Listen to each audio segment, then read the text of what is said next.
Naam. So karibu tena darasani. Kipindi chetu ambacho tunakuwa nacho kila wiki.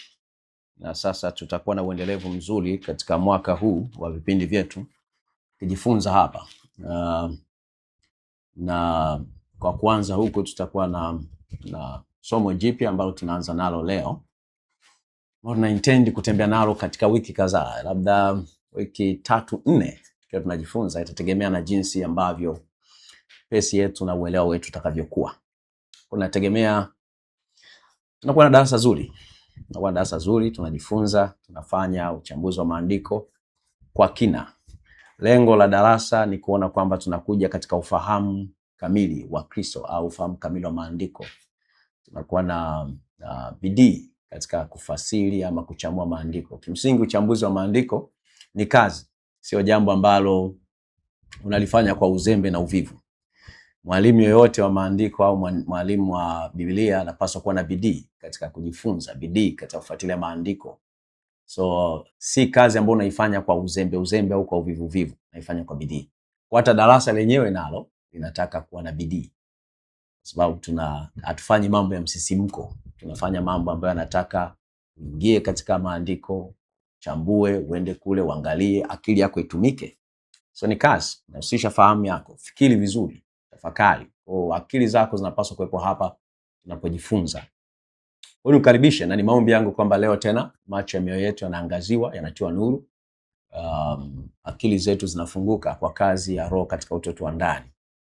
Hakuna nafasi ya makosa katika kujifunza kwetu sahihi.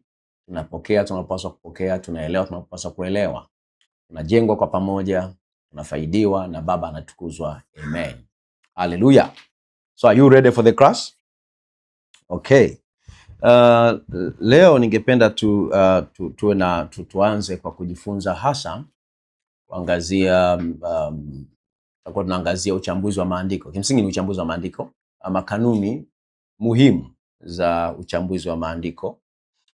Na katika kujifunza huko tutaangazia mambo mbalimbali, kutakuwa na subtopics hapa ndani, lakini lengo kubwa hasa ni kuweka msingi wa vile ambavyo tunaweza kujifunza hata mambo mengine zaidi kwa kuangazia vitu vya msingi katika kujifunza Biblia yako au katika kusoma Biblia yako au namna ya kuweza kufasiri maandiko kwa ufasaha au kwa usahihi. Muhimu sana. So tutatembea katika hayo. Nakumbuka katika mfululizo mmoja wapo wa darasani tulikuwa na topic hiyo, tunasema uchambuzi wa maandiko. Tuna part 1 nafikiri mpaka part 3 au 4. So hii itakuwa kama inafanana, lakini nafikiri tutakuwa tunaangazia vitu katika kina zaidi. So ninaamini baada ya hapa tutakuwa na uelewa mpana zaidi. Hata wakati tunajifunza mada zingine za Biblia, tutakuwa na uelewa wa namna tunavyofikia maandiko au tunavyo approach scriptures. Hallelujah. Tuko pamoja? Kwa sababu mzizi mmoja wapo mkubwa wa misconception ama kutokuelewa au kuwa na dhana potofu katika habari ya maandiko unatokana na habari ya jinsi ambavyo fungu la maandiko linaweza likafasiriwa isivyo sawa sawa. Yaani dhana potofu mzizi wake ni matokeo ya kufasiriwa kwa maandiko kusiko sahihi. When a scripture is wrongly interpreted, ukweli mkubwa kabisa unapotea, ama tuseme kwamba ule ukweli ambao ulikuwa communicated, uliowasilishwa na mwandishi, kweli uliokuwa umewasilishwa na mwandishi, original kabisa wa lile fungu unapotea. Na wale ambao ni wasikilizaji, audience au kadamnasi yake, ambao walikuwa wamefasiriwa vibaya pia, maana yake ule ujumbe watapotezwa, watakuwa misled, watapotoshwa. Kwa maana yake kwenye maisha yao pia na jinsi ambavyo watakuwa na apply au wanatumia lile neno au lile andiko itakuwa ni tofauti. Msingi tunafahamu, ukisha kuwa na fasili mbovu ya maandiko, maana yake tayari una application mbovu. Amen. Fasili mbovu ya maandiko inazaa nini? Application mbovu. Yaani ukifasili vibaya utatumia vibaya. Kwa hiyo maisha ya muumini yanategemea katika upana mkubwa yanategemea neno la Mungu. Yaani kimsingi kabisa ni kwamba maisha yetu yamejengwa katika msingi wa neno la Mungu. Kwa namna tunaamini, namna tunafanya ni katika msingi wa neno la Mungu. So kama tumeelewa vibaya ama tumetafsiri vibaya maandiko, maana kwa lugha nyingine tutakuwa na mtindo usio sawa wa maisha, tutakuwa na matumikio katika kanisa la mahali pia yasiyo sawa, tutakuwa na imani potofu, tutakuwa na ibada pia ambayo haiko sawa. So kimsingi ni kwamba ufahamu wetu juu ya somo lolote unaweza kupotea kabisa kama tumefasiri vibaya. Kwa hiyo ndio hatari kubwa ya kuinterpret ama kufasiri fungu la maandiko isivyo sawa sawa. So fakti muhimu sana ya kuelewa ni kwamba katika study ya maandiko, mtu wa kwanza kabisa kufundisha the first writer au mwandishi wa kwanza kabisa kufundisha neno la Mungu katika Biblia ni Moses. Mtu wa kwanza kabisa kufundisha neno la Mungu katika maandiko matakatifu ni Moses ama Musa. Hii ni fakti ya msingi sana kwa wakati tunaweka msingi na kujifunza namna tunavyoweza kufasiri maandiko au tunavyoweza kufanya uchambuzi ulio sahihi wa maandiko. Ni muhimu kufahamu mtu wa kwanza kabisa kufundisha au mwandishi wa kwanza kufundisha neno la Mungu katika maandiko ni Musa. Na maandiko yanasema kuhusu yeye kwamba alikuwa ni Mwisraeli wa kabila la Lawi. Mwisraeli wa kabila la Lawi. Unaweza kaangalia kitabu cha Kutoka sura ya pili. Kutoka sura ya pili mstari wa kwanza hadi mstari ule wa 10. Kitabu cha Kutoka sura ya pili mstari wa kwanza hadi mstari wa 10. Utaona inamzungumza Moses kama mtu ambaye alizaliwa kutoka katika nyumba ya Lawi. Amezaliwa kutoka katika nyumba ya Lawi. Amen. Ukiangalia katika mstari utaona katika fungu hilo Moses anazungumzwa kuwa mtoto wa Lawi, nyumba ya Lawi. Tuko pamoja? So kuna story hapo kwa habari ya jinsi alivyozaliwa, jinsi alivyohifadhiwa katika mto, kwenye ile namna alivyohifadhiwa katika wakati ule ambapo mfalme ama Farao alikuwa anataka kuharibu watoto wote, lakini unaona kwamba akaokolewa katika namna alihifadhiwa na dada yake. Kwa mpango wa dada na mama alihifadhiwa salama, akapelekwa katika nyumba, akapatikana na mtoto wa Farao, akatunzwa na kulelewa katika nyumba ya Farao. Lakini aliitwa Moses, mtoto wa kutoka kabila la Lawi ama wa familia au nyumba ya Lawi, na unaweza kaona namna hiyo. So walimuita jina lake Moses wakisema kwamba ametoka katika maji. So story sitataka kuirudia au kusoma yote kwa sababu kimsingi some habari zote na story zote za Biblia tuendi popote. Ndio maana ni muhimu sana kwa mwanafunzi kusoma sana hadithi zote za Biblia. Unasoma maandiko yote ili wakati mwalimu anafundisha wewe unakuwa unaunganisha tu zile kweli. So imagine tuanze kusoma story ya kuzaliwa kwa Musa, jinsi mambo yote yalivyokwenda mpaka mwisho. That will be too much. So you can see kutoka katika hiyo utafahamu kwamba kutoka katika maandiko kwamba Moses alikuwa ni Mwisraeli kutoka kabila la nani? Lawi. Glory to God. So alizaliwa katika kipindi ambacho Israeli walikuwa katika utumwa. Na walikuwa katika kuonewa chini ya mkono wa Misri katika nchi ambayo haikuwa ya kwao. Na hiyo habari pia utaipata kwenye kitabu cha Kutoka sura ya kwanza mstari wa 8 hadi 22. Kutoka sura ya kwanza mstari wa 8 hadi 22. Kuna story ndefu kabisa hapo jinsi ambavyo wana wa Israeli hapa walikuwa katika utumwa chini ya Wamisri, ukitumikishwa kwa mkono mzito wa Wamisri. Na fakti nyingine ya kuizingatia kabisa kuhusu Musa ni kwamba Mungu alimtuma kwenda kuwakomboa wana wa Israeli. Mungu alimtuma kwenda kuwakomboa wana wa Israeli kutoka katika utumwa na maonevu ya Wamisri. Hiyo ni Kutoka, story yake unaipata kwenye kitabu cha Kutoka sura ya 3 mstari wa 2 mpaka 21. Kwa tumesema alizaliwa kwamba ni Mwisraeli. Maandiko yanasema Moses alikuwa Mwisraeli kweli kweli wa kutoka katika nyumba ya Lawi. Lakini 2, alizaliwa katika kipindi ambacho Israeli wako katika utumwa mzito kule Misri. Na ya 3 tumesema fakti nyingine ya kuzingatia ni kwamba Mungu alimtuma huyu Musa kwenda kuwakomboa wana wa Israeli kutoka katika utumwa huu kule Misri. Hii inamaanisha kwamba kizazi hiki ama tuseme watoto wa Israeli, wana wa Israeli ilikuwa ni kizazi ambacho kilikuwa katika utumwa. Hawa ndio walikuwa audience yake, yani aliokuwa anasema nao, aliokuwa anazungumza nao, aliokuwa anawaandikia ni wana wa Israeli ambao walikuwa ni watumwa au walikuwa katika utumwa Misri. Ni fakti muhimu sana kufahamu, kwa sababu tusipojua audience ya mwandishi ilikuwa ni watu wa namna gani? Tuna hatari ya kumisinterpret au ya kutofasiri vizuri maandiko yake. Kwa alikuwa Mwisraeli wa nyumba ya Lawi, alikuwa amezaliwa katika kipindi ambacho wanawezaliwa kwa utumwani, na audience yake ama watu aliowaandikia ni watu hawa aliotumwa na Mungu kwenda kuwakomboa kutoka katika utumwa. Kwa inatosha kusema kwamba wakati Mungu anafundisha wakati anafundisha neno la Mungu kwenye vitabu au vitabu vyake, tuseme Mwanzo, Kutoka, Walawi, Hesabu na Kumbukumbu la Torati, kadamnasi yake ama hadhira yake ya kwanza walikuwa ni wana wa Israeli ambao wamekombolewa kutoka katika nini? Utumwa na uonevu wa Wamisri. Kwa maneno mengine,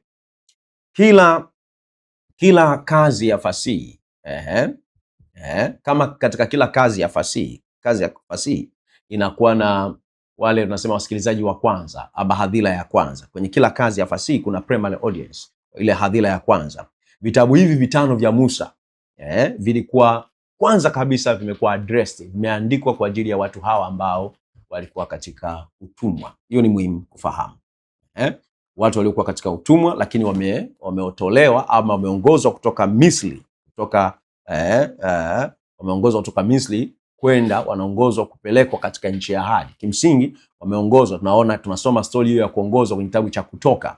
So ni wale watu ambao walikuwa led kwenye kitabu cha kutoka kwenye nchi ya Misri, wametolewa kule. Hiyo ndio audience ya kwanza. Kazi yote ya fasihi ina wasikilizaji wa kwanza, wengine mnakuwa mnafuatia. Kwa wasikilizaji wa kwanza wa Musa au walengwa wa kwanza wa maandishi ya Musa walikuwa ni watu hawa. Haleluya. Na ni muhimu kufahamu kwamba pia Moses aliplay role, nafasi ya Musa katikati ya wale watu alikuwa na wachunga au alikuwa na waongoza, ilikuwa ni multidimensional, yani iko katika nyanja tofauti. Hakuwa tu mwalimu wa neno la Mungu kwao. Moses hakuwa tu mwalimu wa neno la Mungu kwao, lakini alifunction pia katika nafasi ya utawala au mtawala. Katika government capacity alikuwa kama mtu pia, tunaweza kusema wakati mwingine aliact kama prime minister, waziri mkuu kama waziri mkuu hivi katika utendaji wake. Kumbuke sasa ni taifa kubwa hili. Kuna mambo ya kijamii, kuna mambo ya kiusimamizi, kuna mambo mengi. Kwa Moses hakuwa tu mwalimu wa neno kwao, alikuwa pia kiongozi wa kiutawala kama waziri mkuu hivi, akisimamia utendaji wote unaohusisha na maisha yao yote katika ile taifa. Kwa alikuwa anatoa guidance, anatoa maelekezo kwa lile taifa. Kwa maana yake ni kwamba Moses alishape kwa sehemu kubwa social culture views au social cultural views, tazamo wa utamaduni wa kijamii. Yani unaweza kaona kwamba kila jamii inakuwa na view katika habari ya utamaduni wake wa kijamii. Kwa maana yake Moses ama Musa alikuwa na nafasi kubwa sana kutokana na nafasi yake kama mwalimu wa neno la Mungu, lakini kama ndio kiongozi mkuu wa lile taifa, maana yake kwa nafasi kubwa sana ya kushape mtazamo wao wa kijamii na utamaduni wao. So kimsingi aliweza kushape of course kimsingi namna hiyo kwa ikienda sambamba na ule utamaduni wa Mashariki ya Kati ya zamani, ancient Near East. Sasa nafikiri hapa maneno haya nafikiri uanze kuwa unayakumbuka kadri tunavyojifunza. Tunaposema Mashariki ya Kati ya karibu au Mashariki ya zamani ya Kati ya karibu, kimsingi ya zamani ancient, Mashariki ya Kati ya karibu ni huko ukisikia tunaposema Iran, tunasema Iraq, tunasema Saudi Arabia. Hizi nchi za hapo Uarabuni hapo katikati hapo ni Mashariki ya Kati ya karibu. Mashariki ya mbali ni nchi kama Japan kule Asia kule, ile ni Mashariki ya mbali. Mashariki ya Kati ni hapo. Tuko pamoja Mashariki ya Kati au ya karibu, Asian ya karibu au Mashariki ya Kati. Siku hizo nasema Mashariki ya Kati, lakini Biblia tunasema Near Eastern. Upo near what? Near Eastern. So sasa tunachokizungumza sio Mashariki ya Kati ya leo. Hapo tunachozungumza ni utamaduni wa Mashariki ya Kati ya zamani au Mashariki ya karibu ya zamani. So ancient Near Eastern culture. Kwa hawa ndio walikuwa wamewazunguka taifa la Israel. Ancient Near Eastern. Ancient Near Eastern.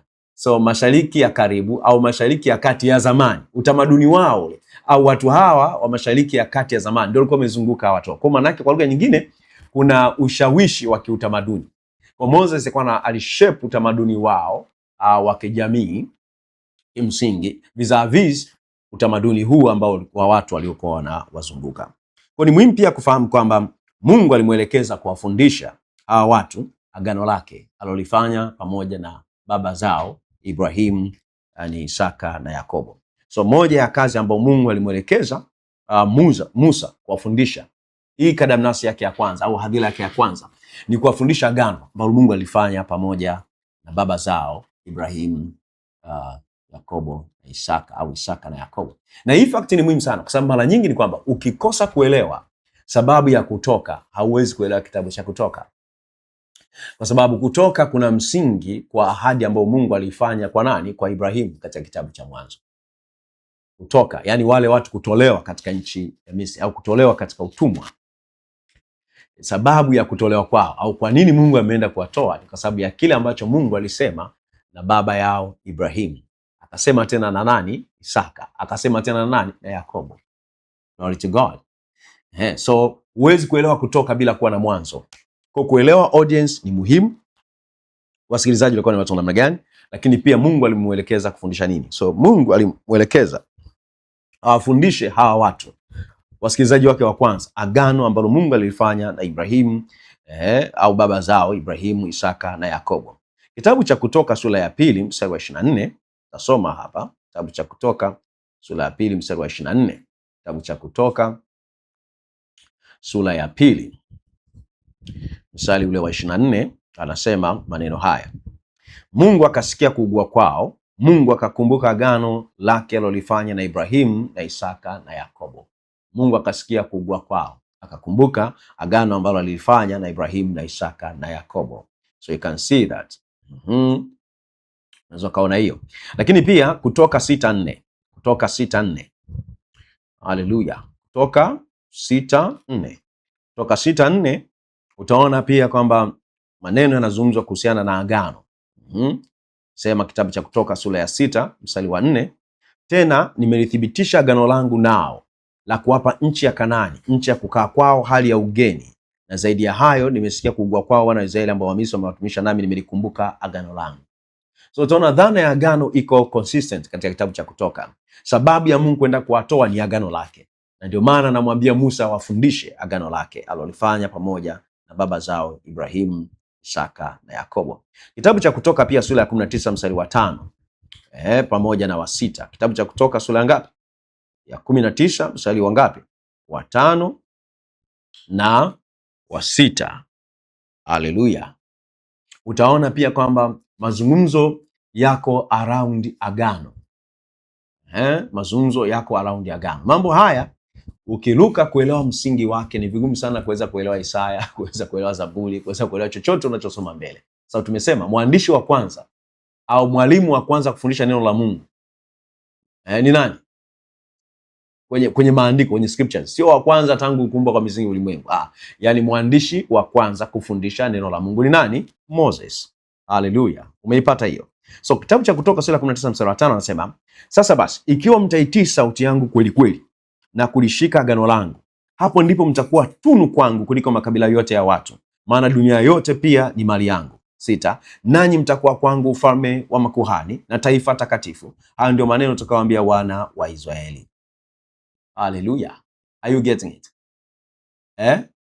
So you can see agano liko kwenye picha. Kwa ukiangalia unaweza kuzingatia kwamba Musa alizaliwa kipindi ambacho wana wa Israeli tumesema walikuwa nani? Walikuwa wapi? Misri, katika utumwa. This is very key. Na ambapo ni karne kadhaa, several centuries baada ya Ibrahim. Amen. Ni karne kadhaa. Yani Musa na wana wa Israeli wako Misri ni karne kadhaa baada ya Ibrahim, Isaka na Yakobo kwa wameishi. Kwa maana hawa Ibrahim, Isaka na Yakobo ambao wanaelejewa katika Kutoka 2 hapa tuliposoma ni wazee wao ambao wameishi karne kadhaa nyuma yao. Tuko pamoja? Kwa Musa maana yake alikuwa na nafasi ya msingi ya awali kabisa kuwafundisha kwanza hao wana wa Israeli neno la Mungu, Tukisema kuwafundisha wana wa Israeli neno la Mungu, mark those words. Kuwafundisha wana wa Israeli neno la Mungu maana yake kuwafundisha agano ambalo Mungu alilifanya na Ibrahimu, na akarejea kweli hizo hizo alizozisema kwa Ibrahimu kwa mtoto wake nani? Isaka. Na akarejea kweli hizo hizo alizozisema na Isaka kwa mtoto wake nani? Yakobo. Do you understand? Kwa agano la Mungu ni moja, alilisema na Ibrahim, akalirudia tena kwa Isaka mtoto wa Ibrahim, akalirejea tena kwa Yakobo mtoto wa Isaka, ambao wana wa Israeli ni watoto wa nani? Wa Yakobo. Yakobo ndiye aliyeitwa Israeli baadaye. Haleluya. So Mungu amemwagiza Musa kuwafundisha wana wa Israeli agano. Na tukisema agano maana yake ndio neno la Mungu. Kwa Mungu Musa anawafundisha neno la Mungu. Anawafundisha neno la Mungu nini? Yaani nini? Agano alilofanya pamoja na baba zao Ibrahimu, Isaka na Yakobo. Haleluya. So kimsingi katika kuaccomplish ama katika kutekeleza majukumu haya sasa, katika kutekeleza majukumu yake ya kufundisha neno la Mungu kwa wana wa Israeli, akiwa ana act kama msemaji wa Mungu, akiwa anatenda kama msemaji wa Mungu, God's spokesperson, alicommunicate ama aliwasilisha kwao katika lugha ambayo walikuwa wanaitumia katika siku zao. Tumesema Musa alikuwa na role, alikuwa na nafasi ya msingi kabisa, kiacha mambo mengine yote ya utawala, ya kuwafundisha wana Israeli nini? Neno la Mungu, ambalo tumesema ni nini? Agano ambalo Mungu alilifanya na nani? Ibrahim, Isaka na Yakobo. Lakini namna gani alicommunicate neno hili? Alicommunicate kwao, aliwasilisha neno la Mungu kwa lugha ya kipindi chao au ya wakati wao, the language of their current day. Ni sana leo ninataka kufundisha Watanzania, siwezi kuwa naongea lugha ya Kichina kwao. Watanzania wanaongea Kiswahili, wanaelewa Kiswahili. Kwa hiyo nitasema nao nini? Kwa Kiswahili. Si ndivyo? Nitasema nao kwa Kiswahili. Kwa Moses alizungumza na lugha ambao wanaelewa, kwa sababu ndio audience yake, ndio watu wasikilizaji wake. Watu gani tumesema? Waliokuwa wametolewa wapi? Misri, kwenye utumwa. Anawatoa Misri, anawafundisha agano la Mungu, neno la Mungu kwa lugha ambayo wanaitumia. Haleluya. Lugha wanaitumia. Na alifanya hivyo pia huku akitumia utamaduni wa siku zao, kwa sababu lugha ni matokeo ya nini? Ya utamaduni. The language is a product of culture. Kwa maana yake aliwafundisha au aliwasilisha neno la Mungu katika lugha yao huku akitumia utamaduni wa siku zao. Katika maandiko, watu waliokuwa wanaitwa wasemaji wa Mungu au wasemaji wa Mungu walikuwa wanaitwa manabii. Wasemaji wa Mungu walikuwa wanaitwa nini? Manabii. God's spokespersons were called or were referred to as prophets. Na hii imeonyeshwa wazi kwenye kitabu cha Kumbukumbu la Torati. Kumbukumbu la Torati sura ya 18 mstari wa 15. Kumbukumbu la nini? La Torati sura ya ngapi? 18 mstari wa 15. So ni vizuri ukafungua pale uone kile ambacho kinasemwa kuhusiana na hawa manabii. Haleluya. Tuko pamoja? Are you following? Kumbukumbu la nini? Sura ya ngapi? Ya 18. Kumbukumbu la Torati sura ya 18. So you open there. Angalia pale. Kwa ni muhimu sana kufahamu hawa watu waliitwa manabii, waliokuwa God's spokespersons, wasemaji wa Mungu, waliokuwa wanafundisha neno la Mungu, waliokuwa wanasema habari za Mungu. Wasemaji wa Mungu waliitwa manabii, walikuwa referred, walieleweka kama manabii. Manabii. Haleluya. Manabii. So tumesema kitabu cha Kumbukumbu la Torati sura ya 18 mstari wa ngapi? Wa 15. Okay, anasema Bwana Mungu wako atakuondokeshea nabii miongoni mwa ndugu zako kama nilivyo mimi, msikilizeni yeye. So Moses anasema Bwana Mungu wako atakuondokeshea nabii miongoni mwa ndugu zako kama nilivyo mimi. So Moses alikuwa ni nabii wa Mungu. So we are safe to say Moses was a prophet of God. Alikuwa ni nabii wa Mungu. Kwa alikuwa nabii wa Mungu, wajibu wake wa kwanza ni kufundisha neno la Mungu. Ni msemaji wa mpango wa Mungu duniani. Ni mwelezeaji wa mpango wa Mungu duniani, wa kulisema na kulifundisha agano la Mungu wapi? duniani. Haleluya. Tuko pamoja eh? Umeelewa hiyo? Hiyo ni muhimu sana ukaipata. Anasema like unto me, kama mimi.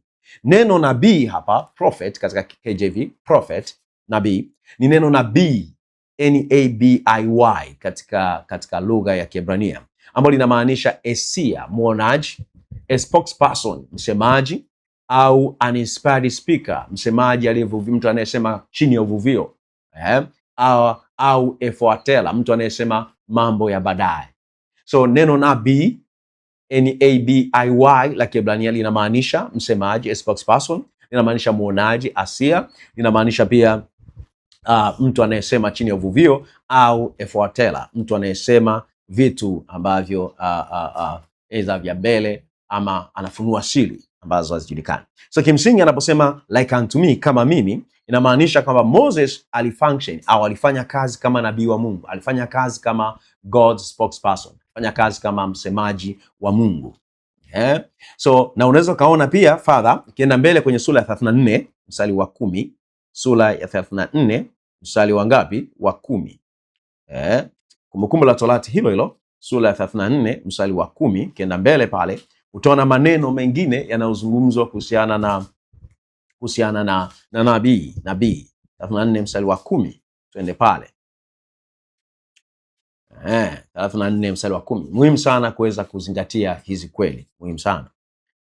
Nabii ni msemaji wa Mungu. 34 mstari wa 10 anasema, wala hajainuka tena katika Israeli nabii kama Musa, ambaye Bwana alimjua uso kwa uso katika ishara zote na maajabu yote ambayo Bwana alimtumia kuyatenda katika nchi ya Misri, kwa Farao na kwa watumishi wake wote na kwa nchi yake yote. So Moses anazungumzwa kama nani? Nabii wa Mungu. Asema there arose not a prophet since in Israel like unto Moses. So Moses was a prophet. Glory to God. Kwa kutoka katika maelezo ya mwandishi hapa, manake nabii ama msemaji wa Mungu, nabii wa Mungu ambaye ni msemaji wa Mungu, kazi yake ilikuwa ni communicate, kuwasilisha neno la Mungu au kufundisha neno la Mungu kwa wasikilizaji wake.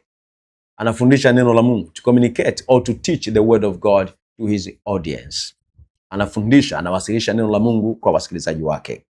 Sasa angalia mfano kwenye kitabu hiki cha Kumbukumbu la Torati, sura ya 18 mstari wa 18 hadi wa 19. Angalia kitu hapa ambacho anakisema. 18 mpaka 19. Umeipata hiyo? 18 ngapi? Mpaka 19.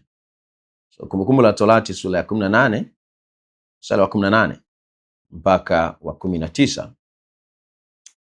Angalia ambacho kinasemwa kuhusiana na manabii. Mstari wa 18 hadi wa 19 asema, mimi nitaondokeshea nabii miongoni mwa ndugu zao mfano wako wewe, nami nitatia maneno yangu kinywani mwake, naye atawaambia yote nitakayomwamuru. Hata itakuwa mtu asiyesikiliza maneno yangu atakayosema yule kwa jina langu, nitalitaka kwake. Lakini nabii atakayenena neno kwa kujikinai kwa jina langu, ambalo sikumwagiza kulinena, au atakayenena katika jina la miungu mingine, nabii yule atakufa. Haleluya. Umeisikia hiyo? Manabii wa kizazi hiki, mmesikia? Anasema hivi, hata itakuwa mtu asiyesikiliza maneno yangu atakayosema yule kwa jina langu, nitalitaka kwake. Lakini nabii atakayenena neno kwa kujikinai kwa jina langu, ambalo sikumwagiza kulinena, au atakayenena katika jina la miungu mingine, nabii yule atafanya nini? Atakufa. Hizi siku za leo angekufa wangapi? Atananuka tu mzee, anasema Bwana ameniambia. Bwana anasema. Alafu kikaa kidogo tunajua tu Bwana akumtuma huyu. Zamani unakufa. Unafanya nini? Unakufa. So walikuwa wanaonekana ni watumishi wa Mungu ambao wanasema neno la Mungu kwa watu wake. Manabii walijulikana na kueleweka kama watumishi wa Mungu wanaosema neno la Mungu kwa watu wake. So angazia tena kitabu cha Amosi sura ya 3 mstari wa 7. Kitabu cha Amosi sura ya 3 mstari wa ngapi? Wa 7. So Amosi, tumsome Amosi hapa. Nafikiri watu wana muda mrefu sana hawajamsoma Amosi bila shaka. Amosi sura ya ngapi? Ya 3 mstari wa 7. Kitabu cha Amosi sura ya 3 mstari wa 7. Anasema maneno haya: hakika Bwana Mungu hatafanya neno lolote bila kuwafunulia watumishi wake manabii siri yake. Bwana Mungu atafanya lolote bila kuwafunulia watumishi wake manabii nini? Siri yake. So Mungu anafanya kazi, ni spokesman, ni wasemaji wa Mungu. His servants, anasema watumishi wake manabii. So manabii ni watumishi wa Mungu. Danieli 9:6 pia, Danieli 9:6 pia, Danieli 9:6 pia, kitabu cha Danieli sura ya 9 mstari wa 6. Glory to God. Unafika hapo Danieli 9:6, utaona vile ambavyo hawa watu ni watumishi, ni wasemaji wa Mungu, wanasema mambo ya Mungu duniani. 9:6 anasema wala hatukuwasikiliza watumishi wako manabii. So they are God's servant. Anasema ambao kwa jina lako walisema na wafalme wetu na wakuu wetu na baba zetu na wote wa nchi. Kwa nini anasema kwa jina lako? So manake nabii anasema kwa jina la nani? La Mungu, si ndio? Kwa jina lako walisema na wafalme wetu na wakuu wetu na baba zetu na watu wote wa nchi. So that Daniel. Then tuna Hosea 12:10. Hosea 12:10. Glory to God. Tuna Hosea 12:10. Kitabu cha Hosea sura ya 12 mstari wa 10. Fungue pale mara moja. Kitabu cha Hosea sura ya 12 mstari wa 10. Anasema tena nimenena na hao manabii, nami nimeongeza maono, na kwa utumishi wa manabii nimetumia mifano.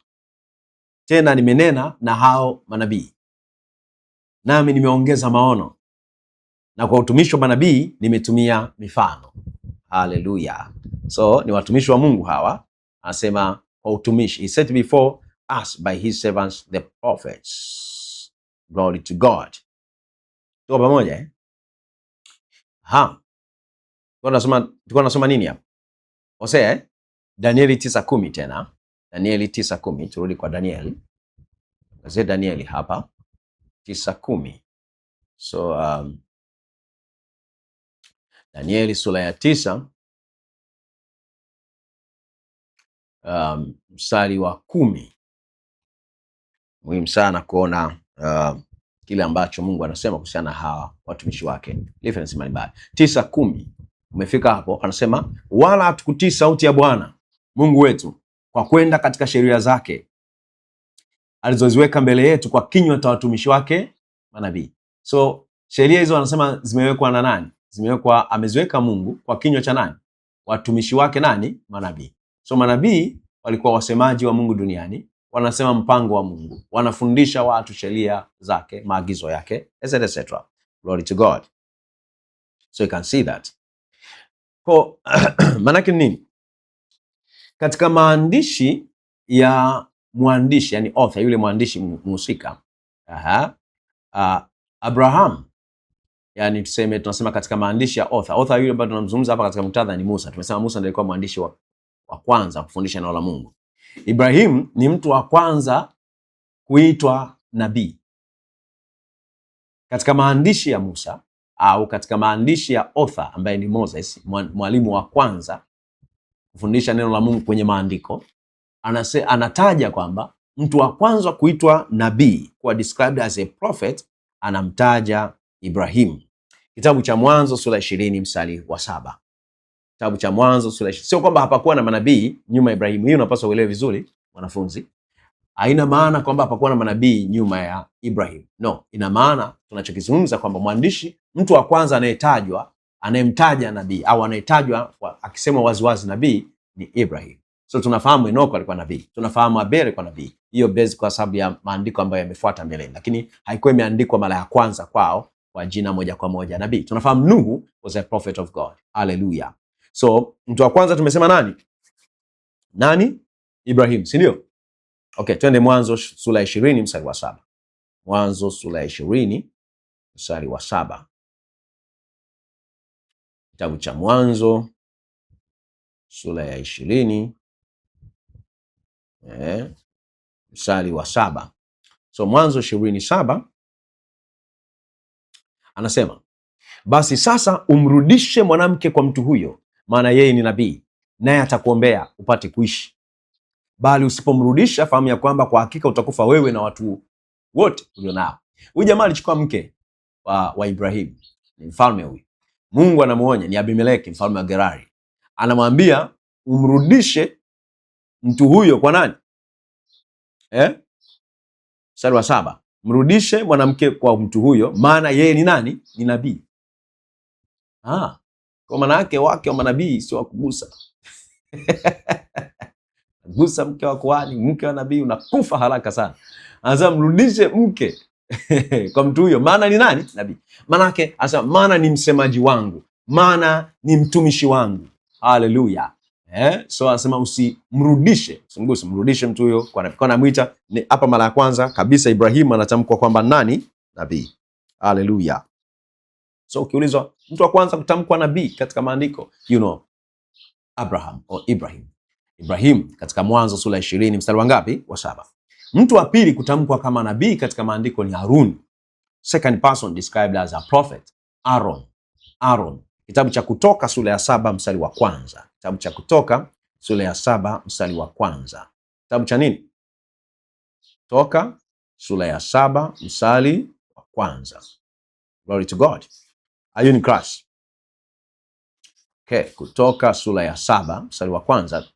Tutaona story hapa ya bwana Haruni. Haruni anatamkwa kama mtu wa pili kutamkwa na maandiko kama nani? Kama nabii. Sura ya 7. Sasa Bwana akamwambia Musa, angalia, nimekufanya wewe kuwa kama Mungu kwa Farao. Kuwa kama Mungu kwa Farao, na huyo ndugu yako Haruni atakuwa nabii kwako. So ina maana gani? Ina maana Haruni anaenda kusema kwa Farao kwa niaba ya nani? Musa. Kwa ni msemaji wa nani? Wa Musa. Ndio maana tumesema nabii ni spokesperson, ni msemaji wa mwingine. So anaweza kuwa msemaji wa mtu, lakini kwa sehemu kubwa ilikuwa inatumika wasemaji wa miungu, supernatural beings. Ndio maana akasema kwamba wewe utakuwa Mungu kwa Farao. Kwa maana yake Haruni kuwa nabii ni kwa sababu Musa amefanyika nani? Amechukuliwa kama nani? Mungu. So anayemsemea Mungu Musa ni nani? Haruni. Kwa Haruni anachukua maneno kwa Musa, anaenda kuyawasilisha kwa nani? Kwa Farao. Kwa Moses alikuwa anatulia hivi, aongei like a god. Alafu Haruni sasa anawasilisha. Na hii yote ni kwa sababu jamaa alikuwa anasema mimi na kigumizi, siwezi kuongea na nini, anataka kukwepa majukumu. Sasa hamna shida. Huwezi kuongea ndugu yako Haruni huyo atakuwa msemaji wako, atakuwa nabii kwako. Wewe utakuwa kama Mungu kwa Farao, yeye atakuwa msemaji wako. Kwa hiyo ndo anasema kwa niaba yako. So ile anayesema kwa niaba ya miungu au Mungu alikuwa anaitwa nabii. Do you see that? Hallelujah. Yes. So ukiangalia kwa wazi haya maelezo kwa uangalifu, utaona kwamba anasema nimekufanya wewe kuwa Mungu kwa Farao, alafu anasema kwamba Haruni atakuwa nabii kwako, thy prophet. In essence, kwa undani, Haruni alikuwa anapaswa kuwa msemaji wa Musa. Ndio kwa undani. Kwa mwandishi ameeleza zaidi katika mstari wa pili tulipokuwa tunasoma hapo. Ukiangazia mstari wa pili unaofuata tu kwenye Kutoka 7, tumesoma 1. So mstari wa pili tu anasema utanena hayo yote ni kuagizayo, na ndugu yako Haruni atanena na Farao, ili awape wana wa Israeli ruhusa wapate kutoka katika nchi, kwenye nchi, watoke nchi yake. Kwa utampa maneno hayo, nitanena na wewe anasema utanena hayo yote ni kuagizayo. Kwa anasema kwa nani? Na Haruni. Anasema ndugu yako Haruni atanena na Farao. Kwa maana yake Haruni alikuwa anasema kwa niaba ya Moses. Glory to God. So you can see there. So Aaron was to speak on Moses' behalf unto Farao. Anasema kwa niaba ya Musa mbele ya Farao. Kwa hii inaeleza maana ya neno nabii, ni N-A-B-I-Y. Kimsingi historia katika utamaduni wa Mashariki ya zamani ya kati, katika utamaduni wa zamani wa Mashariki ya nini? Ya kati au Mashariki ya karibu, kwenye utamaduni wao ule wa zamani, neno nabii N-A-B-I-Y ilikuwa inaelezea wale ambao wana function kama wasemaji wa miungu, spokespersons of what? Deities, idols, gods. Hallelujah. Kwa maana yake ni kwamba wanakuwa wasemaji, wanasemea wapi? Kwa waabudu wa hiyo miungu.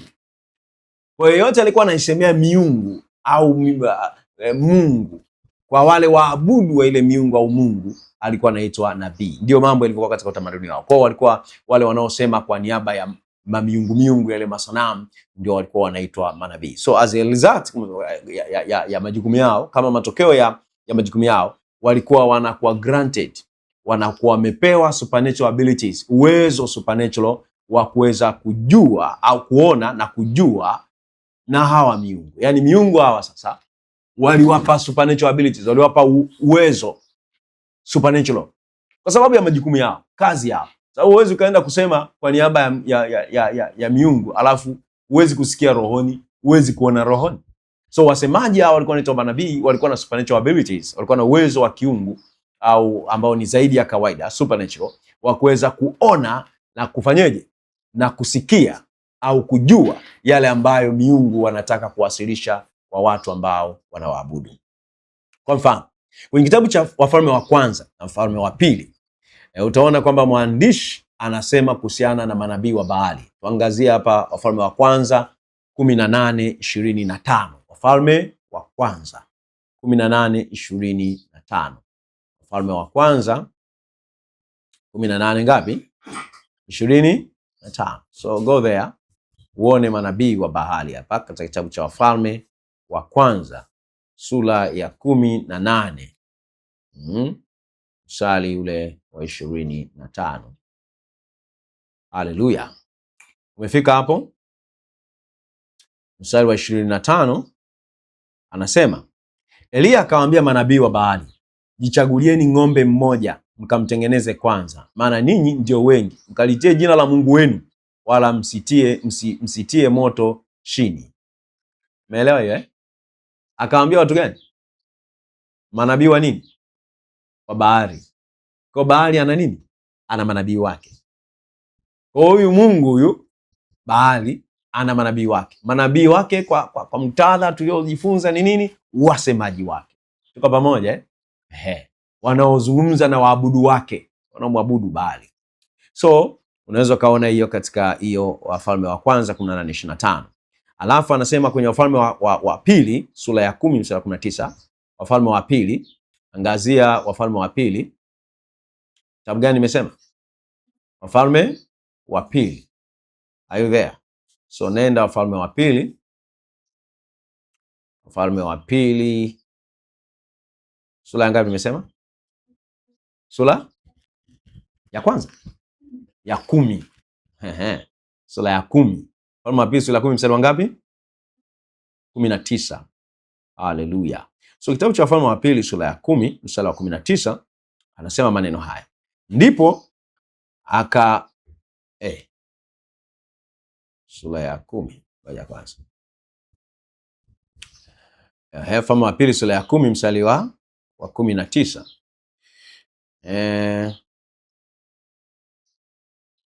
Sura ya 10 mstari wa 19 anasema maneno haya. Basi niitieni manabii wote wa Baali. Basi niitieni nini?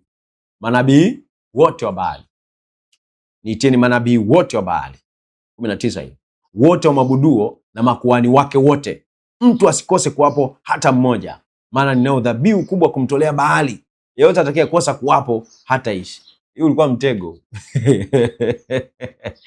Ulikuwa mtego. Lakini unaweza kaona hapa msingi anasema niitieni manabii wote wa nini? Wa Baali. So manake Baali alikuwa na manabii, asema na wote wa mabuduo na makuhani wake wote. Mtu asikose kuwapo hata mmoja.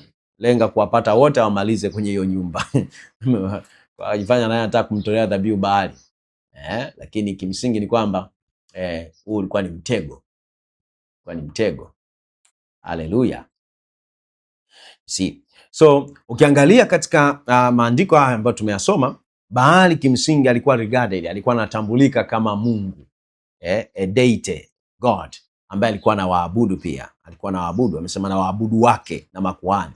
Kwa hiyo kimsingi ni kwamba manabii wa Mungu na manabii wengine, yani maana yake kama manabii wa Baali, manabii wa Mungu na manabii wengine kama manabii wa Baali wa miungu mingine, ambao wa manabii wa miungu mingine ambao walikuwa waabudu wa hizo sanamu, yani manabii ambao walikuwa waabudu sanamu kimsingi. Kwa kulikuwa na manabii wa Mungu aliye hai, alafu kulikuwa na manabii wa Baali au manabii ambao wanaabudu sanamu.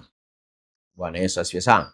So angalia, kama unakumbuka tulisema kwamba mtu wa kwanza kabisa kuitwa nabii katika maandiko tulisema nani? Ibrahim. Kwenye Mwanzo sura ya 20 mstari wa 7 nasema mrudishe huyo mwanamke kwa huyo mtu, kwa maana ni nabii, for he is a prophet. So afa anasema kwamba atakuombea. Tukirudi pale utaona kwamba kwenye kitabu hiki cha Mwanzo 27 ukichunguza vizuri kuna kitu cha kumaki pale kuhusiana na manabii. Kitabu cha Mwanzo ngapi tumesema? 20 ngapi? 27. Tafute Mwanzo 27. Glory to God. Are you still in class? Okay. Mwanzo 27.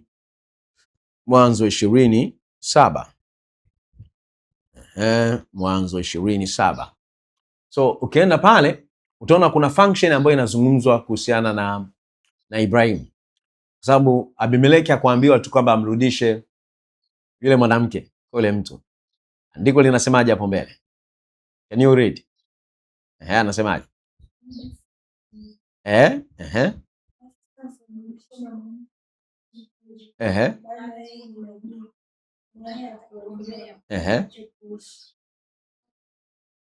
Bali usipomrudisha fahamu ya kwamba kwa hakika utakufa wewe na watu wako wote.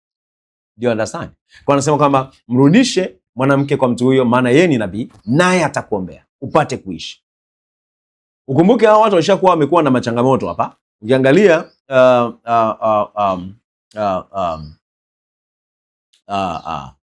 sehemu ambazo unaweza kusoma vizuri utaona kwamba hawa watu manake ni kwamba kulikuwa tayari na shida ambazo zimeshaingia katika maisha yao, na kwa hivyo usalama wao na kurejezwa kwao ilikuwa wanahitaji maombi ya nabii. Asema atakuombea upate kuishi. Haleluya.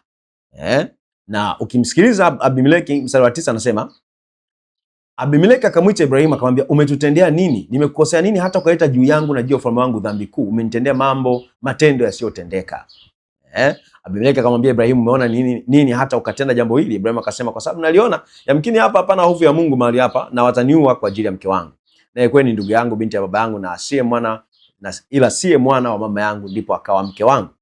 Ikawa hapo Mungu aliponisafisha kutoka nyumba ya baba yangu, nikamwambia, hii ndio fadhili yako utakaonifanyia, kila mahali tuingiapo useme huyu ndugu yangu. Basi Abimeleki akatoa kondoo na ng'ombe na watumwa na wajakazi akampa Ibrahim, akamrudishia Sara mke wake. Abimeleki akasema, nchi yangu iko mbele yako, kaa upendapo. Haleluya. Tuko pamoja So ukisoma hapa sana, naye akamwambia Sara, tazama nimempa ndugu yako fedha 1000 itakuwa kifunika macho kwako mbele ya watu wote wale pamoja nawe, nao utakuwa na haki mbele ya watu wote. Ibrahimu akamwomba Mungu, Mungu akafanyaje? Akamponya Abimeleki. Huu ni mstari wa ngapi? Wa 17. Ibrahimu akamwomba Mungu, Mungu akamponya Abimeleki na mkewe na wajakazi wake, nao wakazaa wana. So it means ulikuwa tayari wamepigwa utasa. Hao watu walikuwa wazai na walikuwa wagonjwa. Kwa maombi ya nabii yakamponya mke Abimeleki mwenyewe, mke, vijakazi, na wakazaa wana. Hii ni shida ya kugusa wake za watiwa mafuta. Gusa mke wa mtumishi unapigwa utasa, unashambuliwa katika kwenye nyumba yako. Usiguse mke wa mtu. Haleluya. Usiguse mke wa mtu. So kimsingi unaweza ukaona ya kwamba fakti muhimu hapa ni kwamba Ibrahim kama nabii kwenye ofisi yake aliponya wagonjwa na kufanya miujiza. He healed the sick and worked miracles. Alifanya miujiza na kuponya wagonjwa. Kwa pamoja na kwamba tumesema nabii ni msemaji na anafundisha neno la Mungu, agano la Mungu, lakini pia mambo mengine yanayoambatana na manabii katika maandiko yale, walikuwa wanatembea katika ishara na miujiza.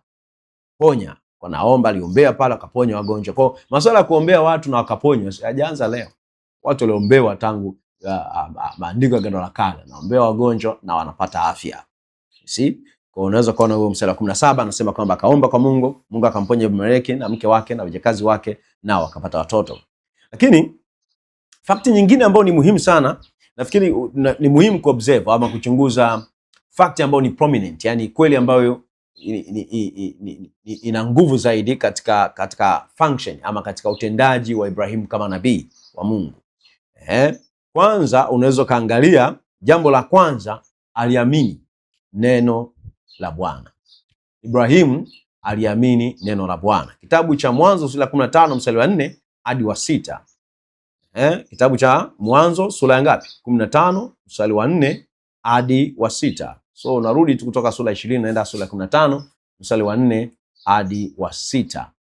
Uone kile ambacho Ibrahimu anasemwa juu yake. 15 mstari wa 4 hadi wa 6. Nasema, nalo neno la Bwana likamjia likinena, huyu hata kurithi, bali atakayetoka katika viuno vyako ndiye atakaye kurithi.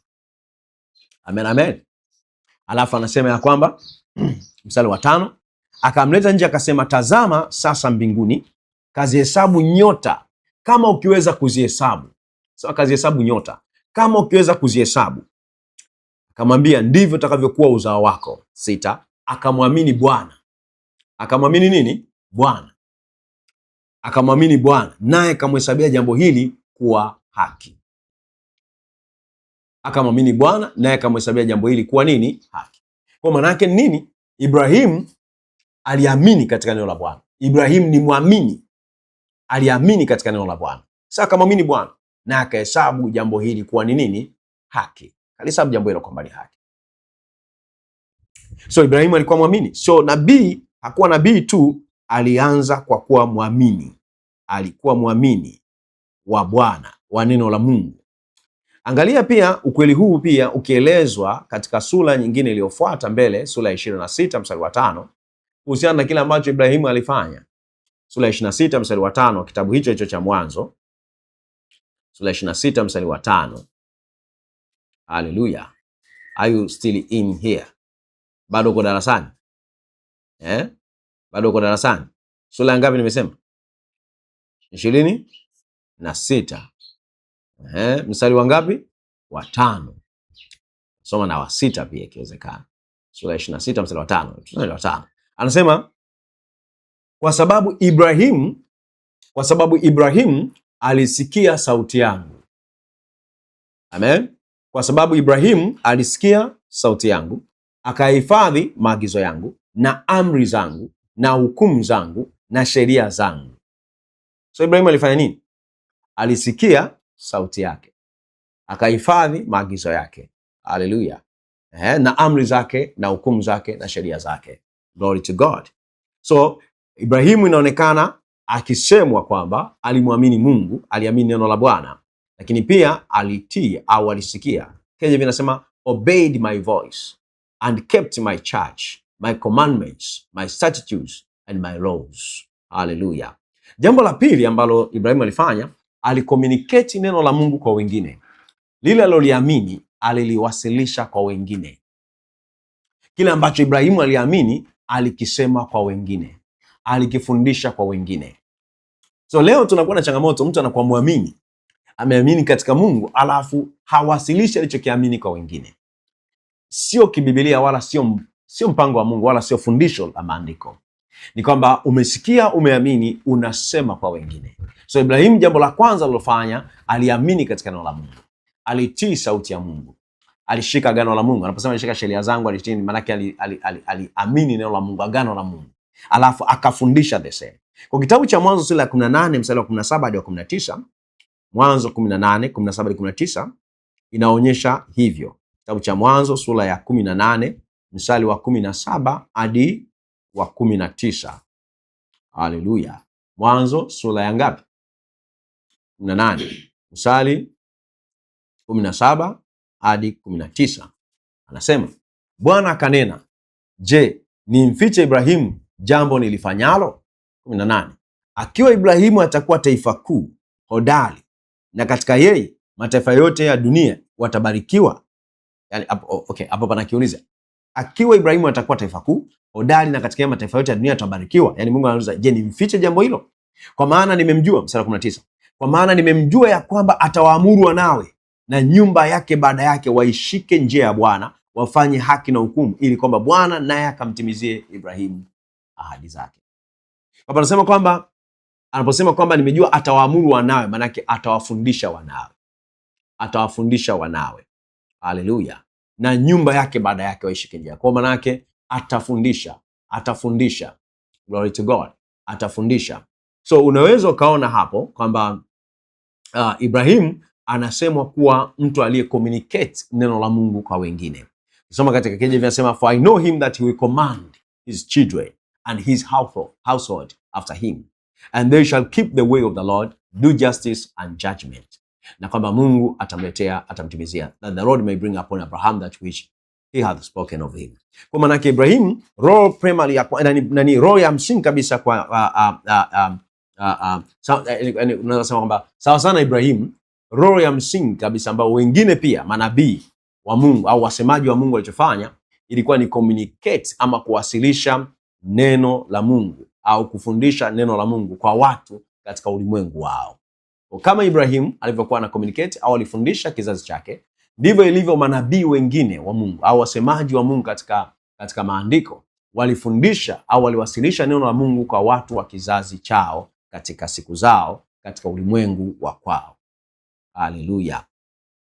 So tumesema kwamba ni muhimu kunoti kwamba hawa manabii wengine, other prophets, manabii wengine ambao walikuwa wanatumikia na kuabudu miungu au sanamu, pia walifanya ishara na ajabu. They also did signs and wonders. This is very important to understand. Nasikia wanafunzi wangu. Manabii wengine pia walikuwa wanapaleti nini? Ishara na nini? Na ajabu. Manabii wengine walifanya pia ishara na ajabu. Kwa kwamba walikuwa ni waabudu sanamu au wanaabudu miungu mingine, haikufanya wasiwezi kuoperate au kufanya ishara na ajabu. Kwa tumeona nabii wa Mungu anafanya, kuna ishara na ajabu zinapatana na yeye. Ana communicate neno la Mungu. Na manabii pia wa Baali na manabii wa miungu mingine wanasema neno la miungu kwa wale watu na wanafanya ishara na ajabu. Tuko pamoja? So hebu turudi pale kwenye kitabu cha Kumbukumbu la Torati kuonyesha kitu. Kwa hii ni fact ambayo ilikuwa imewekwa wazi kabisa kwenye kitabu hiki cha Kumbukumbu la Torati. Kumbukumbu la Torati sura ya 13 mstari wa 1 na wa 2. Kumbukumbu la nini? La Torati. So tunakwenda Kumbukumbu la Torati. Kwenda kwa Bwana nani? Bwana Kumbukumbu la Torati. Haleluya. Okay?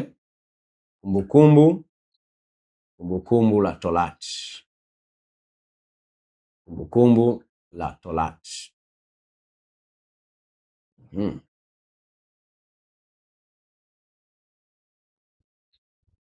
Kumbukumbu la Torati. Tumesema sura ngapi? Ya 13, si ndio? Umefika? Sura ya 13 mstari wa ngapi? Wa kwanza. Okay.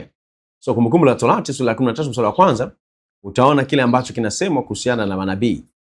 Na ni muhimu sana hii fact uweze kuizingatia. Itakusaidia mbele. Anasema ukizuka katikati yako nabii au mwotaji wa ndoto akikutolea ishara au ajabu, ikatukia hiyo ishara au hiyo ajabu aliyokuambia akisema, na tuifuate miungu mingine usiyoijua tuitumikie hiyo, wewe usiyasikilize maneno ya nabii yule au yule mwotaji wa ndoto, kwa kuwa Bwana Mungu wenu yu awajaribu apate kujua kwamba mwampenda Bwana Mungu wenu kwa mioyo yenu yote na roho zenu zote. Umeiona hiyo kitu? Kwa hiyo je, manabii manabii wa kweli wasiosikiza sauti ya Mungu wana ishara na ajabu? Yes or no? Yes. Si ndivyo? Wanatenda ishara na ajabu. Kwa Mungu anawaambia hata kama wanatenda ishara na ajabu, akikwambia, manake message yake ikiwa tofauti, akikwambia tuifuate miungu mingine, tusikilize miungu mingine, tukamwabudu miungu mingine, anasema wewe usiyasikilize maneno ya nabii yule. Maana yake usichukue fundisho lake, japokuwa anafanya ishara na ajabu, tupa fundisho lake. Are you there? Umeiona hiyo kitu? So pamoja na kwamba walikuwa wanafanya ishara na ajabu, kitu kinachotofautisha manabii wa Mungu mbali na manabii waabudu sanamu, itakuwa ni kitu gani? Fundisho, si ndio? Kile wanachokisema utterances. Kwa pamoja na kwamba wana supernatural abilities, uwezo wa kiungu, lakini yale matamshi yao utterances ama explanation, maelezo ya neno la Mungu kwa watu wao au kwa makundi yao au kwa wasikilizaji wao kwenye ulimwengu wao, yale yana define kama ni nabii wa Mungu ama mabudu sanamu. Tuko pamoja Kwa kinachotofautisha sio supernatural abilities, lakini ni yale matamshi na maelezo ya neno la Mungu kwa wasikilizaji wao. Kwa unaweza kaona kwamba walionywa. Unaweza kaendea mstari wa ngapi? Tulifika wa pili, si ndivyo Tuende mstari wa 3 mpaka wa 5. Mstari wa 3 mpaka wa ngapi? Wa 5, ambapo anasemaje? Wewe usisikilize maneno ya nabii yule au mwotaji wa ndoto, kwa kuwa Bwana Mungu wenu yuwajaribu apate kujua kwamba mwampenda Bwana Mungu wenu kwa mioyo yenu yote na roho zenu zote. Tembeeni na kumfuata Bwana Mungu. Mstari wa 4, tembeeni kwa kumfuata Bwana Mungu wenu, mcheni na kushika maagizo yake na kuisikia sauti yake, nanyi mtumikieni na kushikamana naye. 5, na yule nabii au yule mwotaji wa ndoto na auawe, kwa kuwa amesema yaliyopotoka juu ya Bwana Mungu wenu aliyewatoa katika nchi ya Misri, akakuongoa katika nyumba ya utumwa, apate yule mtu kupotoa katika njia aliyokuamuru Bwana Mungu wako uiendee. Ndivyo utakavyouondoa uovu utoke katikati yako. Haleluya. Tuko pamoja ndugu zangu? Kwa inatosha kusema kwamba neno nabii, N-A-B-I-Y, katika lugha ya Kiebrania nabii, ambao leo sisi tunasema kwenye Kiswahili nabii na kwenye KJV prophet, neno ambalo Musa pamoja na wasikilizaji wake au kadamnasi yake walielewa. Ili neno watu wa kipindi cha Musa walielewa linamaanisha nini. Lilitumika kuelezea nafasi na wajibu wa wasemaji wa Mungu kwa wana wa Israeli. Neno nabii kwenye Kiebrania N-A-B-I-Y, ambalo Moses na wasikilizaji wake au kadamnasi yake au wale alikuwa anawafundisha walilielewa, lilitumiwa kuelezea nafasi na wajibu, role and function, nafasi na wajibu ya wasemaji wa Mungu kwa wana wa Israeli. Kwa maneno mengine, manabii walikuwa wanawasilisha neno la Mungu kwa watu wao au kwa wasikilizaji wao katika nyakati tofauti tofauti za uwepo wa wanadamu kwenye lugha inayoeleweka na wale wasikilizaji wao. Narudia tena, kwa maneno mengine, manabii au prophets waliwasilisha neno la Mungu kwa wasikilizaji wao, katika nyakati tofauti tofauti za uwepo wa wanadamu kwenye lugha ambayo ilikuwa inaeleweka na wasikilizaji wao. Kwa maana nabii alikuwa aongei na watu kwa lugha ambayo waelewi. Nabii anaongea na watu wa kizazi chake kwa lugha ambayo wanaelewa. Kwa hiyo walikuwa ni wasemaji wa Mungu kwa watu wao, kizazi chao, wasikilizaji wao. Glory to God. Wana communicate neno la Mungu. Amen, amen. Kwa hii inaweka umuhimu. Naweza kusema kwa nini sasa tunazungumza haya? Na tunajifunza habari ya kuchambua ama kanuni za msingi au mambo ya kuzingatia katika kuchambua kwa usahihi au kufasiri neno la Mungu kwa ufasihi, kwa usahihi. Hii kuelewa kwamba manabii walisema na watu wao kwenye vizazi vyao kwa lugha ambazo wanaelewa kwenye ulimwengu wao, inakuonyesha umuhimu wa kujua na kuelewa lugha ya mwandishi, writer's language, iliyokuwa inajulikana au iliyojulikana na mwandishi na wasikilizaji wake. Lakini kuelewa pia mitindo ya fasihi, muundo wa fasihi, literary forms, ambazo mwandishi alitumia katika kuwasilisha neno la Mungu kwa watu wa kizazi chake au kwa wasikilizaji kwenye ulimwengu wao. Moses alikuwa ongei na sisi Waswahili tulioko hapa Tanzania. Moses alikuwa ongei na Wanyakyusa, wala Wadengeleko, Wasukuma. Moses alikuwa ongei na Wazaramo, alikuwa ongei na Wachina na wazungu wa leo, wowote wale kule Ulaya au Amerika, whatever, Japan, whatever. Moses alikuwa anaongea na watu wa kizazi chake ambao wanaelewa lugha yake katika utamaduni wao, ulimwengu wao wakati huo. Kwa matumizi ya maneno yake ni sambamba na utamaduni aliokuwa nao katika kizazi chao.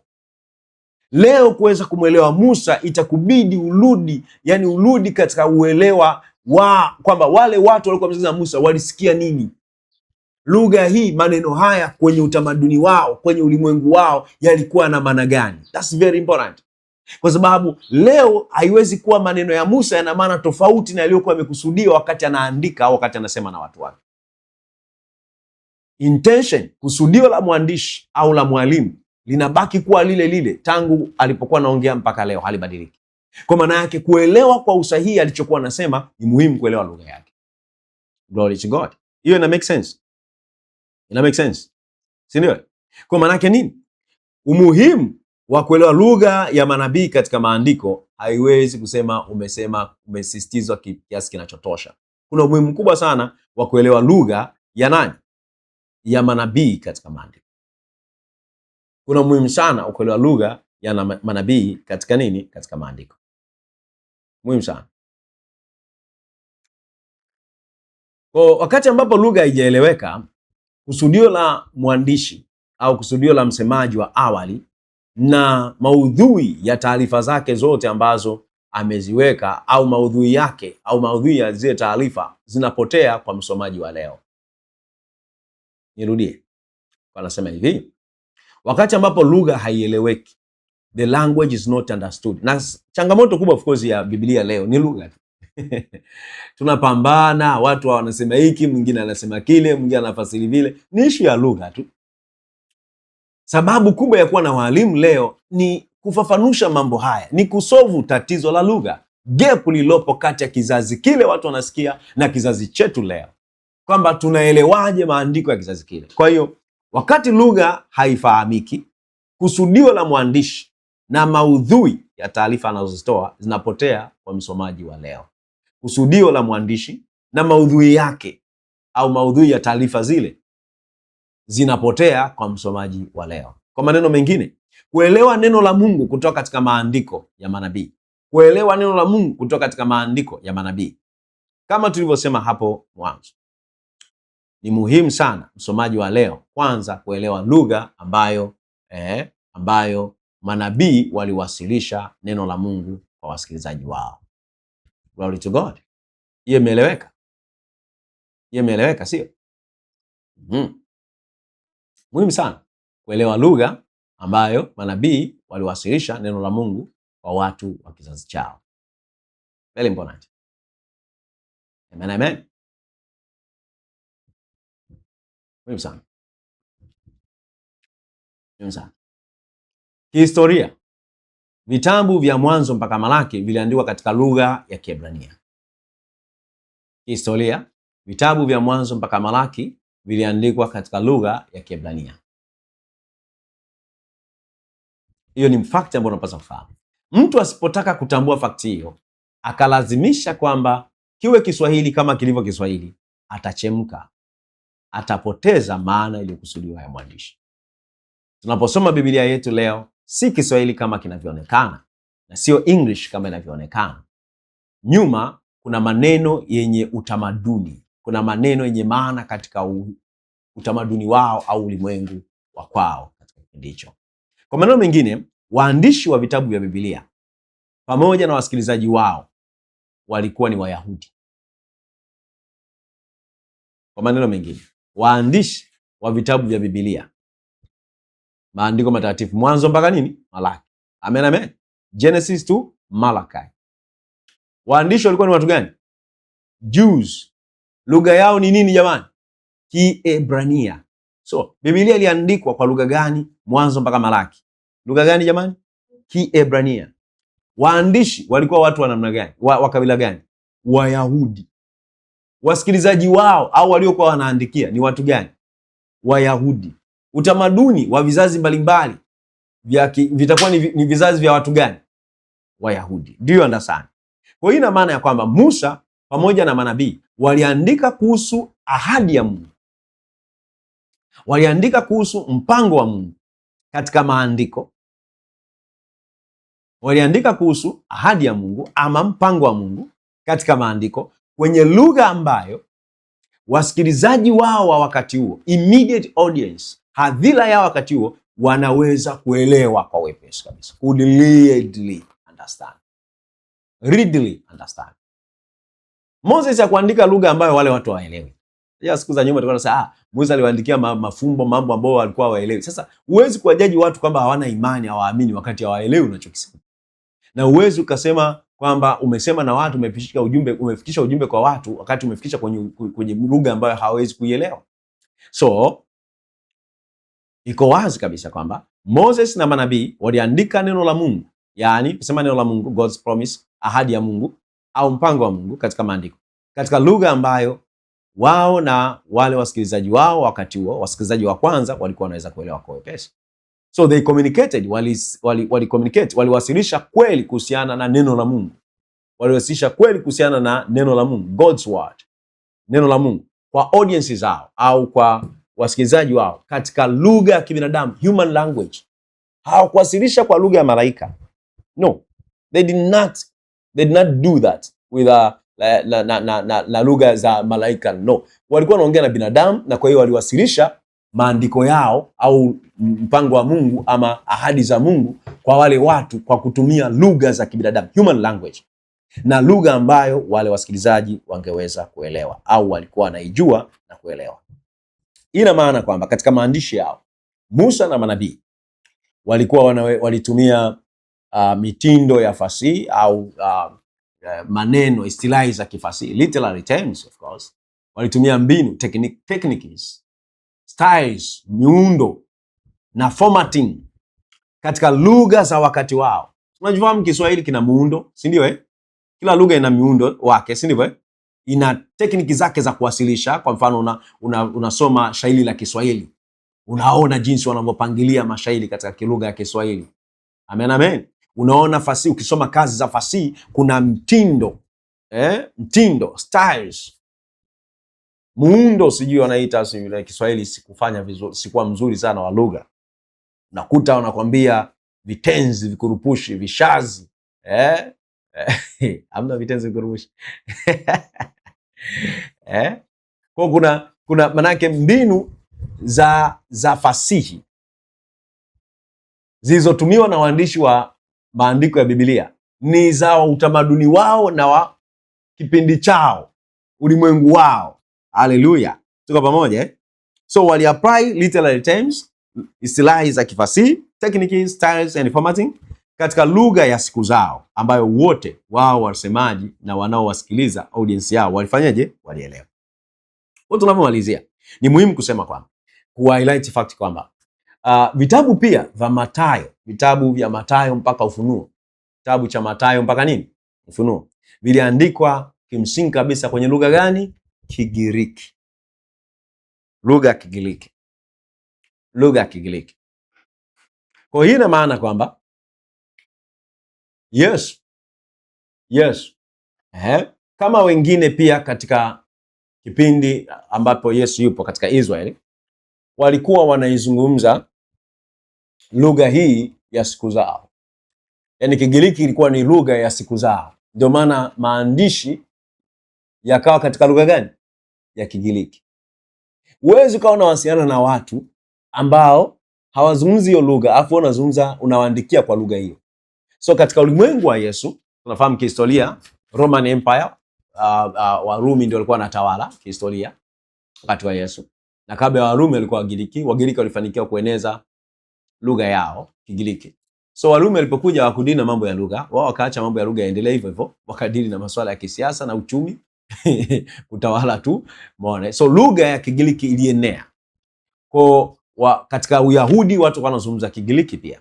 Na katika Uyunani, yani katika ulimwengu wakati huo, lugha iliyokuwa prominent ilikuwa ni Kigiriki. Kwa maandishi ya kitabu cha kutoka Mathayo mpaka Ufunuo kimsingi kabisa yalikuwa ni lugha ya Kigiriki. Kwa ilikuwa ni lugha common ya kawaida kabisa katika siku zao. Lakini pia Kiaramea, tunaita Kiaramia,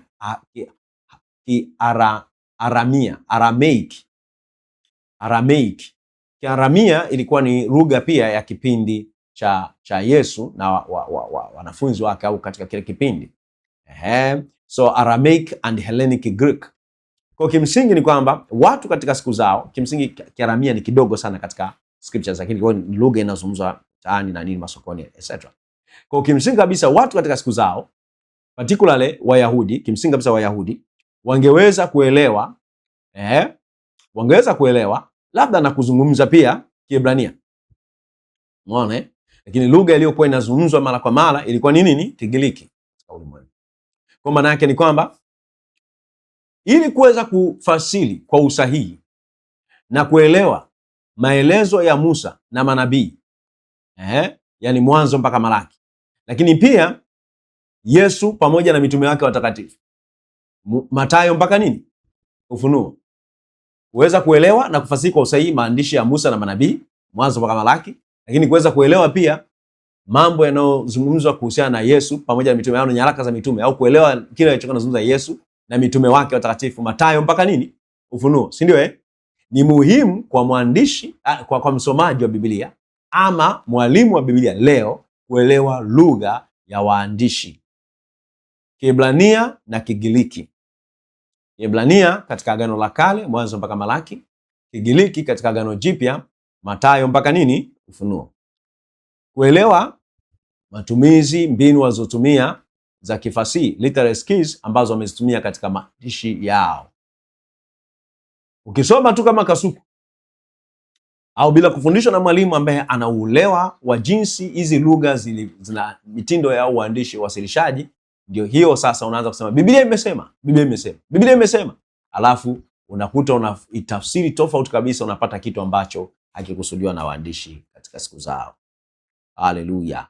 Kwa katika kila utamaduni, undani wa lugha ni mawasiliano. The essence of language is communication. Ni kiini kabisa cha lugha ni kuwasiliana, ambao katika process ambayo ni process au ni mchakato ambapo taarifa zinabadilishwa, yani kuna kubadilishana kwa taarifa kati ya watu na watu kupitia mtindo au wa kawaida, au tuseme mfumo unaoeleweka wa alama, yani symbols, signs au maneno, alama, ishara au maneno.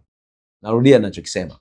Katika utamaduni wowote, kiini cha lugha ni mawasiliano.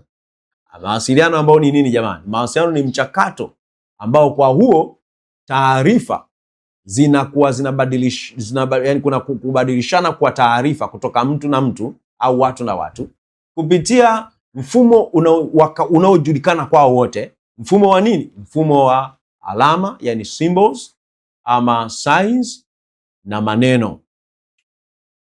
Kwa kila lugha kimsingi ina maneno yake. Kila lugha ina nini jamani? Maneno yake. Kila lugha ina maneno yake.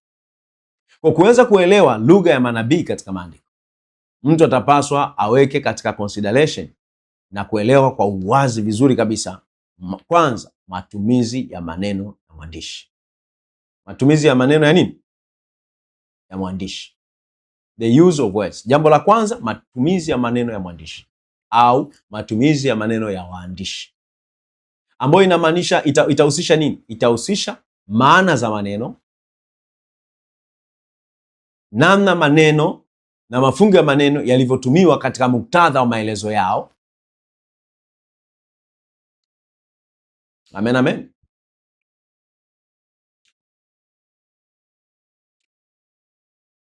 Grammatical construction. Sema grammatical construction inaeleweka? Mfumo wa kisarufi, tuko pamoja? So tumesema pointi ya kwanza, matumizi, tunapaswa kuelewa nini kwa usahihi? Matumizi ya nini? Ya maneno yao, yani matumizi ya maneno ya waandishi, ambayo inahusisha nini? Maneno, namna walivyoyatumia, maneno walivyoyatumia au mafungu ya maneno, jinsi walivyoyatumia ndani ya muktadha wa maelezo yao. Lakini uelewe grammatical construction ya sentence, mfumo wa kisarufi wa zile sentence, aya na mengi zaidi ya hayo. Haleluya. Ule maana za maneno, meaning of words, how words and phrases were applied within the context of the explanation. So, haleluya. Lakini pia grammatical construction of sentences, paragraphs and many as such. Kwa upate kuelewa, tumesema maana za maneno, jinsi maneno au mafungu maneno yalivyotumiwa katika muktadha wa maelezo yao, lakini mfumo wa kisarufi wa sentensi zao, aya na mengine yanayofanana na hayo. So jambo la pili, historical context of their writings, yani muktadha wa kihistoria wa maandishi yao. Nasema jambo la kwanza, matumizi ya maneno. Jambo la pili, muktadha wa kihistoria wa maandishi yao. Nini jamani? Muktadha wa kihistoria wa maandishi yao. Maandishi yao yana muktadha wa kihistoria. Kwa uibuki tu leo unachukua story fulani pale bila kuwa na muktadha wa kihistoria, uta misinterpret, utachukua au utaeleza isivyo sahihi. Haleluya. Jambo la tatu, utamaduni wa siku zao au wa siku zao wa ulimwengu wao, the culture of their day, the culture of their day, utamaduni wa siku zao. Haleluya. Jambo la nne, nini ambacho wasikilizaji wao walisikia na kuelewa wakati ambapo nabii anazungumza. Nini ambacho wasikilizaji walisikia au kuelewa wakati nabii anazungumza. Kwa jambo la kwanza tumesema matumizi ya maneno, the word of use, the use of words. Jambo la pili tumesema historical context, muktadha wa kihistoria. Jambo la tatu tumesema the culture of their day, utamaduni wa siku zao au wa siku yao. Jambo la nne tumesema ya kwamba kile ambacho audience ama wasikilizaji walisikia na kuelewa wakati nabii anasema. Watakuwa wasikilizaji wa kwake wa kwanza. What the audience heard and understood when the prophets spoke, wakati manabii wanasema. Kwa hiyo iko wazi kwamba mwalimu wa Biblia, tunavyohitimisha sehemu hii ya leo, mwalimu wa Biblia katika ulimwengu wa leo, mwalimu wa neno la Mungu katika ulimwengu wa leo anapaswa kuinterpret ama kufasiri scriptures accurately. Ili mwalimu wa Biblia wa siku za leo atafsiri maandiko ya manabii kwa usahihi, anapaswa au ana wajibu wa kufanyaje? Kustadi kwa bidii matumizi ya maneno ya waandishi. Mwalimu wa Biblia wa siku za leo jamani, ili aweze kufundisha na kuinterpret scriptures vizuri, ana wajibu gani? Ana wajibu wa kustadi kwa bidii matumizi ya maneno ya waandishi. Ana wajibu wa kustadi kwa bidii muktadha wa maandishi wa kihistoria wa maandishi hayo, muktadha wa kihistoria wa maandishi hayo ya manabii katika maandiko kwenye ulimwengu wao, muktadha wa kihistoria wa waandishi au wa maandishi hayo ya manabii kwenye ulimwengu wao. Afanye kustadi kwa bidii, apate pia kustadi utamaduni wa siku zao, na muhimu sana apate kuelewa, kutafuta kimsingi nini hasa ambacho wale wasikilizaji wa kwanza walielewa, wasikilizaji wa kwanza wa mwandishi walisikia na kuelewa. Muhimu sana nini ambacho exactly hasa kwa usahihi kabisa wasikilizaji wa kwanza walielewa. Sipopata hiyo ni changamoto. Kwa hiyo kupuuzia umuhimu wa lugha wa mwandishi katika maandiko, kupuuzia umuhimu wa lugha ya mwandishi au kupuuzia umuhimu wa lugha za waandishi au umuhimu wa lugha ya waandishi wa nani? Wa maandiko matakatifu, na kile ambacho audience yao ama wasikilizaji wao walisikia, itapelekea tafsiri potofu ya maandiko matakatifu. Kwa kimsingi kabisa utaona kwamba kusudio la mwandishi ni muhimu, paramount, kwa ajili ya fasili iliyo sahihi ya Biblia, accurate and proper Bible interpretation. Kusudio la mwandishi linakuwa muhimu sana, linakuwa la msingi sana ili kufasiri kwa ili kuwa na fasili sahihi ya nini? Ya maandishi yake au ya Biblia. Wakati ambapo kusudio la mwandishi limepotea kwa msomaji wa ulimwengu wa leo, neno la Mungu kimsingi litakuwa misunderstood and misrepresented. Elewa nilichokisema? Wakati ambapo kusudi la mwandishi limepotea kwa msomaji wa siku za leo au wa ulimwengu wetu leo, Maana yake ni kwamba neno la Mungu definitely litakuwa limefanyaje? Misunderstood and misrepresented. Litashindwa kueleweka na litawasilishwa isivyo sawa sawa. Glory to God. Hallelujah. So hiyo inaweka msingi wetu katika habari ya kujifunza namna tunavyoweza kuelewa maandiko ya manabii katika Biblia, au fanya uchambuzi mzuri wa maandiko ya Biblia. Kwa inaweka msingi. Tutapokuja katika kipindi kinachofuata, tutaanza kwa kujifunza matumizi ya identification unifiers. Identification unifiers. So identification unifiers au viunganishi vya utambulisho ni nini? We'll come back and learn. So stay there. Baki pale. Tukutane kwenye kipindi kingine darasani ambapo tutajifunza mambo haya. Kwa hiyo hakikisha unarudia vizuri kusikiliza somo hili ambalo tumejifunza leo, ili kwamba uweke msingi mzuri, uwe mzoefu wa maneno ya imani. Next time tunapokutana, we go on kutoka hapo na kuwa sharp in your mind, ukikumbuka na correct vizuri facts ambazo tumejifunza. Kwa Mungu amekubariki sana. Asante.